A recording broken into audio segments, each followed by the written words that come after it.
Rank অহাটো depend কৰে আপোনাৰ মেইনছৰ স্কোৰৰ ওপৰত যিমানে বেছি স্কোৰ কৰে সিমানে আমি সেফ সাইডত থাকো আৰু মেইনছৰ স্কোৰ কাৰণে আমাৰ কি লাগে এনসাৰ ৰেটিং ভাল হ'ব লাগে হয়নে তো হয়তো আমি জানো যে এইখিনি মুহূৰ্তলৈকে probably 99% of the students তেওঁলোকৰ মেইনছৰ প্ৰিপাৰেচন বা এনসাৰ ৰেটিং সম্পূৰ্ণকে আয়ত্ত কৰিব পৰা হোৱা নাই ওকে আৰু এইটো হয়ও নাও সেইটো কাৰণে যাতে মেইনছৰ যিটো হয় এনসাৰ সেইটো যাতে ব্ৰেক হয় আৰু এটা কন্ডুচিভ এনভাইৰনমেন্ট আমি ক্ৰিয়েট কৰিব পাৰো লুচেন্টৰ পৰা আমি লঞ্চ কৰি আছো half length test series on 12th and 13th July. নামটো হল আমাৰ mains launcher why launcher because we expect the students to come and write the test so that তেওঁলোকৰ যিখিনি ভয় আছে যে কেনেকৈ আমি হেন্ডল কৰিম সময়টো এবাৰ নিজকে টেষ্ট কৰি চাওক এবাৰ টেষ্ট কৰিলে গম পোৱা যাব যে শৰ্ট কামিংখিনি ক'ত আছে কন্টেন্টত আছে নে এনসাৰ ষ্ট্ৰাকচাৰিঙত আছে এইটো গম পাবলৈ সুবিধা হয় তাকো কৈছো 12 জুলাই 13 জুলাই ডেইলি 3টাকে টেষ্ট হ'ব আৰু এটা half length test half length means এছে ইনে দুখন থাকে 250 মাৰ্কৰ ইয়াত আমাৰ এখন থাকিব GS1 250 মাৰ্কছৰ নহয় আমাৰ ইয়াত 125 হ'ব তো GS কেখন 125 আৰু এছে 125 সো হাফ লেংথ টেষ্ট দুদিনত 6খন পেপাৰ ইয়াতে আমি টেষ্টটো দিও কি আমি নিজকে এসেস কৰিব পাৰো এটা হল আমাৰ স্পিড ঠিক আছে নাই কন্টেন্ট আমি যিমানখিনি আহৰণ কৰিছো আমি দিব পাৰিছো নে নাই ষ্ট্ৰাকচাৰিং ঠিক আছে নাই আৰু ইয়াৰ পৰা যিখিনি আমি ফিডবেক পাম ডেফিনেটলি তাৰ ওপৰত ওয়াৰ্ক কৰিলে আমাৰ এনসাৰ আৰ বেটাৰ হ'ব so mains launcher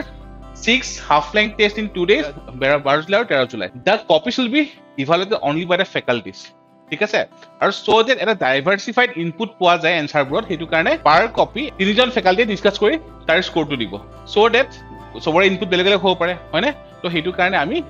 লুচেন্টৰ faculties only বাহিৰৰ কোনো ইয়াত ইনভলভ নহয় অনলি ফেকাল্টিছে ইয়াতে গোটেইখিনি কপি চেক কৰিব আৰু পাৰ কপি বা পাৰ এনসাৰ তিনিজন ফেকাল্টি ডিসকাস কৰি ইয়াত স্কোৰটো দিব okay both offline আৰু অনলাইন টেষ্ট আৰু মেইনছৰ যেনে কোৰ্স লৈছে অলৰেডি মেইনছ তাত্ব তেওঁলোকৰ কাৰণে এইটো ফ্ৰী হয় ইয়াতে আৰু এটা বস্তু যে টেষ্টটো দিয়াৰ পিছত শৰ্ট কামিংছ কোড হল বা মাৰ্কছ কিয় কমাইছে আমি কিন্তু ফিডবেকৰ পৰা গম পামেই বাৰু বেটাৰ আৰু কেনে কৰিব পাৰিম সেইটো কাৰণে আফটাৰ দ্য টেষ্ট আমি ৰাখিছো এটা ডিসকাশন সেশন য'ত যিখিনি ষ্টুডেণ্টে অনলাইন বা অফলাইন টেষ্টখিনি দিছে তেওঁলোকে পাৰ্টিচিপেট কৰিব পাৰিব ফেকাল্টিৰ লগত তেওঁলোকে ডিসকাস কৰিব পাৰিব যে আৰু কি বেলেগ লিখিব পৰা গোল্ডেন বা ষ্ট্ৰাকচাৰিঙত কি ইস্যু আছিলে এটসেট্ৰা সো ইয়াত আমাৰ কি আছে এটা হল 6টা test half length then evaluation আছে তিনজন ফেকাল্টি তেওঁলোকে ডাইভাৰ্সিফাইড ইনপুটছ খিনি দিব তাৰ পিছত ইয়াতে আহিব আফটাৰ দ্য টেষ্ট এটা ডিসকাশন সেশন য'ত যিখিনি এসপায়াৰ্ড আছে তেওঁলোকে কোৱেশ্চনছ সুধিব পাৰে ফেকাল্টিক তাত তেওঁলোকে ইনপুটছ খিনি ল'ব পাৰে নাও হাৰ্ডনা মিন্স লঞ্চাৰ তো ইয়াতে আমাক এইটো দৰকাৰ কিয় হয় চাও এইখিনি সময়ত আমি সম্পূৰ্ণ চাগে টেষ্ট দিবলৈ ৰেডিও নহয় হয়নে কাৰণ তিনিদিনত তিনিখন পেপাৰ আৰু কন্টেন্টটো চাগে সম্পূৰ্ণ ৰেডি হোৱা নাই ডেফিনেটলি আৰু কাৰেণ্ট এফেয়াৰ্ছ আহি আছে আমি জানো মেইনছৰ 15 দিন আগলৈকে আমি কাৰেণ্ট এফেয়াৰ্ছ পঢ়িব লাগে হয়নে তো সেইটো কাৰণে আমি এটা সিস্টেমেটিক ৱে এটা কন্ডিউচিভ এনভাইৰনমেন্ট সেই কাৰণে আমাৰ স্কোৰটো কমাই দিছো ওকে এটা সেম টাইম যাতে আমি নিজৰ স্পিড চাওক আপোনালোকে ষ্টুডেণ্টে মেইনছ দিছে অলৰেডি গম পায় যে মেইনছত স্পিডটো বহুত মেটাৰ কৰে বা যোনে দিয়া নাই চিনিয়ৰ সুধিব পাৰে ওকে তো কিমানখিনি সময়ত আমি সম্পূৰ্ণ কৰিব লাগে 10 মাৰ্কাৰ 15 মাৰ্কাৰ আমি চাবৰ কাৰণে তো উই বিলিভ ইটছ এ মোৰ কন্ডিউচিভ ৱে বা বেটাৰ ৱে টু এছেছ সেইটো কাৰণে আমাৰ half length test series okay আৰু it will help to regain the momentum প্ৰিলিমছৰ সময়ত আমি যিখিনি PYQ বা আমি প্ৰিলিম চেন্ট্ৰিক কুৱেশ্যনবোৰ সলভ কৰা আৰম্ভ কৰিছো MCQ ৰাইট আৰু তাৰ পৰা আমি মোমেন্টামটো ইয়াত আহিবলৈ সহায় কৰিব কেনেকৈ যিখিনি পঢ়া হৈছে বা যিখিনি আমাৰ ডাইনামিক টেষ্ট আছে ডাইনামিক কাৰেণ্ট এফেয়াৰ্ছ আমি সেইখিনি ইনক্লুড কৰিম সো টেষ্টটোত ইয়াতে আমাৰ ষ্টেটিক ডাইনামিক ইন্টিগ্ৰেট কৰা হ'ব ওকে সো দ্যাট আমি এক্সাম প্যাটাৰ্নটো আমি ফলো কৰো before driving into the full battle that means মেইনছটো আমাৰ হ'বই প্ৰবাবলি এই বছৰতে হ'ব ধৰি লৈছো আমি তো তাৰ আগত যাতে আমাৰ গোটেইখিনি প্ৰিপাৰেচন সম্পূৰ্ণ হয় ঠিক আছে নাও ইয়াৰে কি আমাৰ সিলেবাস হ'ব এটসেট্ৰা এইখিনি পাৰ্ট আমাৰ নাদিম স্যাৰ এক্সপ্লেইন কৰি আছে সো এতিয়া আমাৰ এক্সামটো কেনেকৈ কণ্ডাক্ট কৰা হ'ব কোনদিনাখন কি পেপাৰ হ'ব সেইখিনি মই আপোনালোকক বুজাই দিম সো যদি চাই পেপাৰ আমাৰ GS1 GS2 GS3 GS4 GS5 আৰু এসএ মেইনছত যোনকেইখন পেপাৰ আহে গোটেইকেইখনৰে আপোনালোকৰ এক্সাম কণ্ডাক্ট কৰা হ'ব সো নাম্বাৰ অফ কুৱেশ্যনছ কিমান থাকিব যেনেকৈ আমি কোৱা হৈছে হাফ লেন্থ টেষ্ট সিৰিজ হয় ইয়াতে আপোনালোকে টোটেল 10টা কুৱেশ্যনছ পাব এভৰি পেপাৰ 10টাকে কুৱেশ্যন থাকিব আৰু এসএখনত কি হ'ব এসএত অকল সিংগল এসএ আপোনালোকে লিখিব লাগিব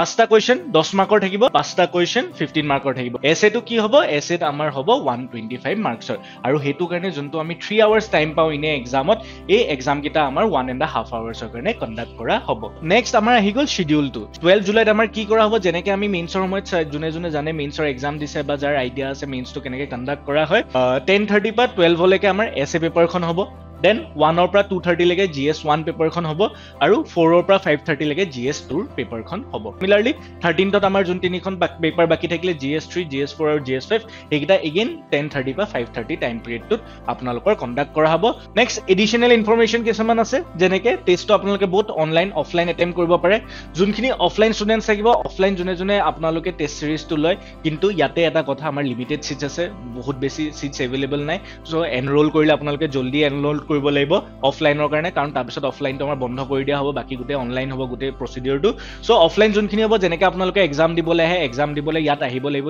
ইনষ্টিটিউটত অহাৰ পিছত আপোনালোকক এনচাৰ বুকলেট আৰু কুৱেশ্যন বুকলেট এখন দিয়া হ'ব তাতে আপোনালোকে এনচাৰ্ছবিলাক লিখিব 1.5 ঘণ্টা টাইম পিৰিয়ডত আৰু সেই যিমানখিনি কুৱেশ্যন বুকলেট আছে সেইকেইখন আপোনালোকে লৈ যাব পাৰিব আৰু এনচাৰ বুকলেট কেইখন আমাৰ ইয়াত ছাবমিট কৰিব লাগিব সেইকেইখন আপোনালোকক এজ চুন এজ পচিবল ইভালুৱেট কৰি আপোনালোকক দি দিয়া হ'ব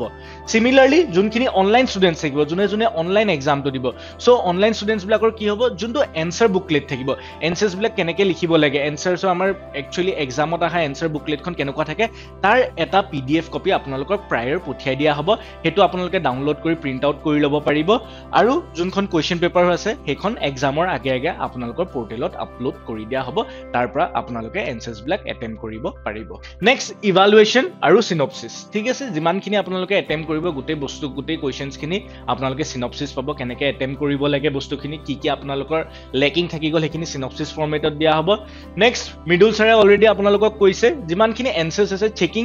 ফেকাল্টিয়ে মিলি পেলাই কৰিব যাতে